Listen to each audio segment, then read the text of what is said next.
بسم اللہ الرحمن الرحیم لبیک لبیک لبیک یا رسول اللہ صلی اللہ علیہ وسلم۔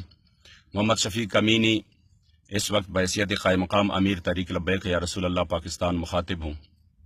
لیاقت باغ کی گرد و نواح میں ہزاروں کارکنان موجود ہے جو کہ جن کی جذبات بھی کافی بھڑکے ہوئے ہیں اور وہ ایک اشارے کے منتظر ہیں، مگر ہزاروں پولیس اور رینجرز کی موجودگی میں ایک خونریز تصادم کا خطرہ ہے جس میں دونوں طرف سے سینکڑوں ہزاروں افراد کی شہید ہونے کا خطرہ ہے، جو کہ پاکستان اور اسلام دشمنوں کا ایجنڈا ہے۔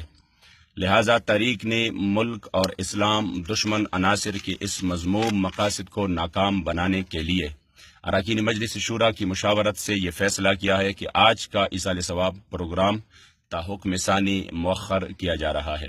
انشاءاللہ بہت جلد آئندہ کے لیے لاہ عمل کا اعلان کیا جائے گا، جبکہ قبلہ امیر المجاہدین اور پیشوائے اہل سنت سمیت مرکزی قائدین اور 30-40 ہزار کارکنان اور اہل سنت و جماعت کے جتنی بھی اسیران ختم نبوت ہے، حکومت وقت سے ہم مطالبہ کرتے ہیں کہ فی الفور ان تمام اسیران ختم نبوت کو رہا کرے۔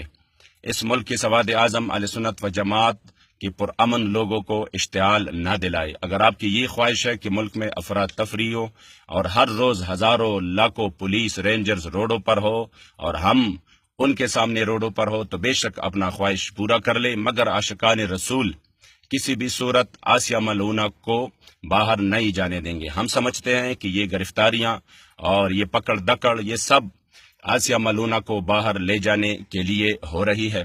ہم لاکھوں ہزاروں قربانیاں بھی دیں گے، شہادتی بھی دیں گے، مگر کسی بھی صورت آسیہ ملعونہ کو اس ملک سے فرار نہیں ہونے دیں گے۔